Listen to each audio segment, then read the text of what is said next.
계속해서 광주에서 전해드립니다. 오늘부터 정부의 단계적 일상회복 조치가 본격적으로 시행되면서 시민들과 소상공인들은 어느 때보다도 기대감이 한껏 부풀어 있습니다. 하지만 어제 하루 광주 전남에서 23명의 코로나19 확진자가 발생하는 등 최근 두 자릿수 확진자가 이어지고 있어 방심할 수만은 없는 상황입니다. 보도에 하선아 기자입니다. 코로나19 확산 이후 매출이 60% 급감했던 한 식당. 식당 내부를 환기시키고 위생 상태를 확인하는 등 손님 맞이 준비에 한창입니다. 오늘부터 모임 인원과 영업시간 제한이 풀리면서 기대감이 매우 큽니다. 아무래도 제 시간이 이제 늘려지면 손님들을 더 받을 수 있으니까 매출이 기대가 되고요. 원 없이 좀 장사를 해서 일하시는 분들도 그렇고 저희 자영업자들도 서로 웃으면서 할 수 있게 됐으면 좋겠습니다. 단계적 일상회복 1단계 시행으로 광주 전남을 비롯한 비수도권은 12명까지 모일 수 있고 유흥시설과 콜라텍 등 고위험 시설을 제외한 대부분 시설에서 24시간 영업이 가능해집니다. 식당과 카페에서는 백신 미접종자의 경우 4명까지만 모일 수 있습니다. 기대감은 높지만 아직 방심할 수는 없습니다. 최근 광주 동구에 외국인 노동자 쉼터를 중심으로 확진자가 잇따라 발생해 심층 역학조사가 진행 중이고 고흥 금산면에선 주간 보호센터와 미역 포자 작업장을 중심으로 집단 감염이 발생해 주민 1,300여 명에 대한 전수검사가 진행됐습니다. 방역당국도 일상회복 조치가 코로나19를 완전히 극복했다는 뜻은 아니라며 방심해서는 안 된다고 강조했습니다.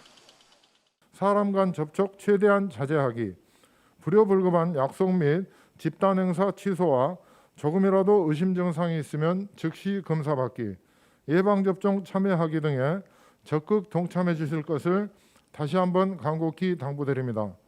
600여일 만에 대대적인 거리 두기 완화 조치. 방역당국은 코로나19 이전으로의 일상을 되찾기 위해선 어느 때보다 더 방역 수칙을 준수해 줄 것을 당부했습니다. KBS 뉴스 하선아입니다. 광주 한 소방서에서 후임들을 상대로 지속적인 갑질을 했다는 주장이 제기돼 소방당국이 징계에 착수했습니다. 광주시 소방안전본부는 익명 제보 시스템에 접수된 광주 한 소방서 직원 갑질 의혹과 관련해서 조사를 벌인 결과 소방위와 소방장 등 2명이 후임들을 상대로 모욕적인 언행을 한 것으로 판단하고 징계위원회에 회부했다고 밝혔습니다. 해당 직원들은 긴급한 출동 상황에서 선후배 사이에 있었던 일로 부인하고 있는 것으로 알려졌습니다. 스토킹 범죄 처벌 등에 관한 법률이 시행된 뒤 일주일 동안 광주 전남에서는 관련 신고 33건이 접수됐습니다.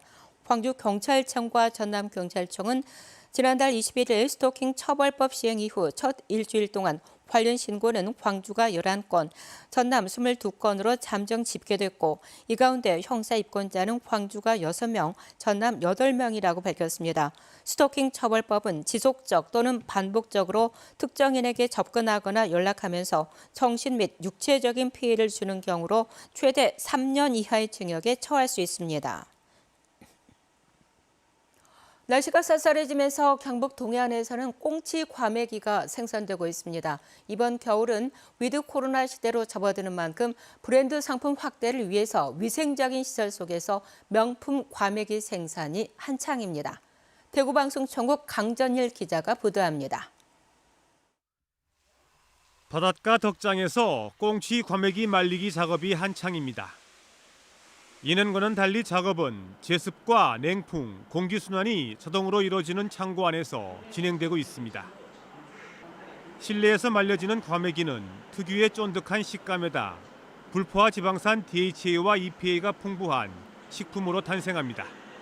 시에서 도움을 주고 자체적으로 노력을 해가지고 전부 위생 설비를 갖추고 위생적인 생산을 하는 데 주력을 다하고 있습니다.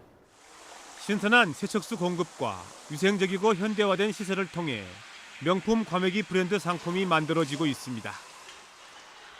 위생적인 복장의 작업 인력이 말려진 과메기를 손질하면 진공 포장 과정으로 마무리됩니다. 포항시도 과메기 상품에 대해 엄격한 품질 인증 검사를 하고 있으며 외국인 계절 근로자를 선발해 부족한 일손을 채워주고 있습니다. 유도 코로나 시대 도입에 맞춰 온라인 판매를 비롯한 서울, 수도권 일대에 상생 할인 행사 계획을 하고 있습니다. 이번 겨울 꽁치 과메기 생산은 모두 3,500톤 정도에 매출 목표는 750억 원입니다. 경북 동해안의 겨울철 특산물 꽁치 과메기 생산은 내년 2월 말까지 계속됩니다. KBS 뉴스 강전일입니다. 요즘은 스마트폰 하나만 있으면 집안에 앉아서도 원하는 물건을 시킬 수가 있죠. 바로 배달 덕분인데요. 이 배달업에 드론이 투입될 날이 멀지 않아 보입니다. 춘천방송 전국 이현기 기자의 보도입니다. 스마트폰에 깔린 배달 앱으로 닭강정을 주문합니다. 드론 배송 목적지가 드론 테마파크입니다. 잠시 뒤 산등성이를 끼고 드론이 날아옵니다. 닭강정이 실려 있습니다. 드론 배송 기사입니다. 조종자는 따로 없습니다. 업주가 배달할 장소를 입력하면 드론 혼자서 목적지를 찾아가는 방식입니다. 자율주행으로 움직이는 겁니다. 이 드론은 자체 무게만 17kg, 5분 만에 2km를 날아와 배송지에 정확히 착륙합니다. 3차원 입체 지도 덕분입니다. SF 영화나 보시면 그 하늘에 길을 만들어서 고속도로 만들어서 비행하는 거를 이제 다중 드론들을 다 제어할 수 있고요. 이번 훈련은 드론 통합 관제실에서 주관했습니다. 드론 통합 관제실 내부 모습입니다. 차량 내비게이션 화면처럼 이렇게 드론의 실시간 이동 경로와 고도 등을 한눈에 파악할 수 있습니다. 배달 앱과 배달용 드론, 건물 모양까지 구현한 3차원 지도부터 이 하늘길을 통합 관리하는 관제소까지 그동안 멀게만 느껴졌던 드론 실증 도시가 눈앞에 성큼 다가섰습니다. 상용화에 도전해서 대한민국 최초의 드론 배송 상용화 도시를 이루는 그런 과정으로 진전해 가겠습니다. 영월군은 내년부턴 캠핑장 등 여행지에서 실제로 드론 배송이 가능하도록 기술 개발에 박차를 가할 계획입니다. KBS 뉴스 이현기입니다. 해양수산부가 올여름 고수온 현상으로 피해를 본 전남과 경남 지역 415개 어가에 복구 비용을 지원합니다. 해수부는 총 53억 2천만 원의 재난지원금과 함께 재복구를 위한 융자 자금과 긴급 경영안정자금도 지원한다는 방침입니다. 올여름 고수온 현상으로 양식 어가의 피해 규모는 197억 원으로 집계됐습니다.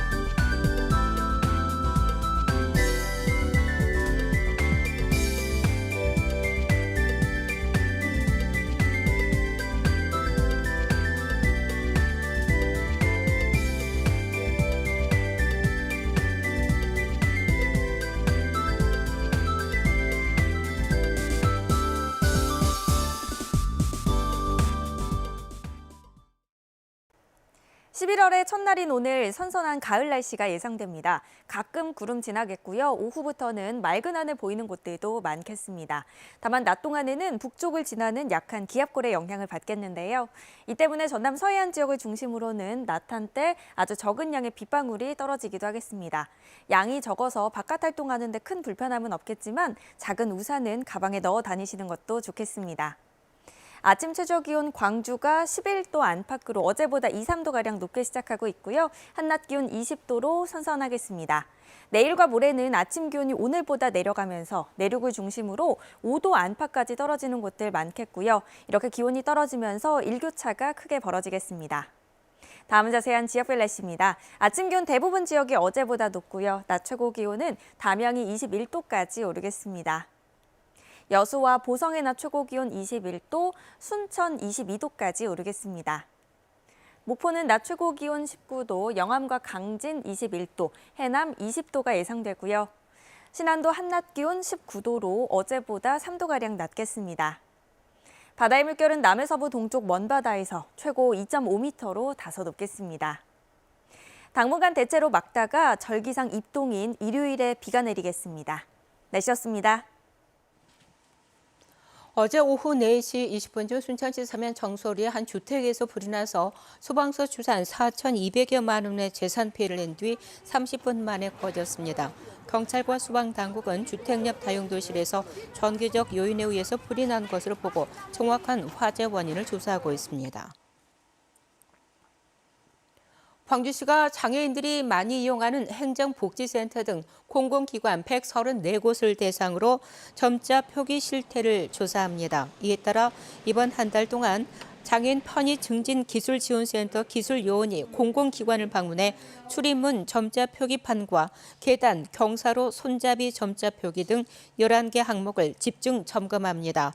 이번 조사는 지난 2018년 조사에서 광주시 장애인 편의시설 설치율이 82.8%인데 반해 점자 표기 설치율이 40%로 미흡한 데 따른 것입니다.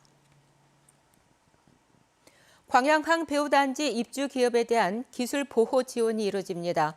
광주 전남 중소벤처기업청은 광양항 배우단지 입주 기업 39곳과 영업 비밀 유출을 막기 위한 업무 협약을 맺고 앞으로 상시적인 맞춤형 기술 보호 프로그램을 지원하기로 했습니다. 중기청은 기업별 현장 방문으로 취약점을 진단, 보완 역량을 강화하고 실제 피해를 본 경우에 법률 자문과 소송 등을 지원할 예정입니다. 전라남도가 코로나19로 어려움을 겪고 있는 1인 자영업자와 10인 미만 사업주에 대해서 사회보험료를 지원합니다. 이 따라 1인 자영업자에 대해서는 고용과 산재보험료를 50% 지원하고 10인 미만 사업장에 대해서는 월 평균 보수 220만 원 미만 근로자의 고용보험과 국민연금 납부액 가운데 사업주 부담액을 20% 지원하게 됩니다. 지원 희망자는 시군 담당 부서나 읍면동 주민센터로 신청하면 됩니다. 월요일 아침에 함께한 KBS 뉴스를 마칩니다. 감사합니다.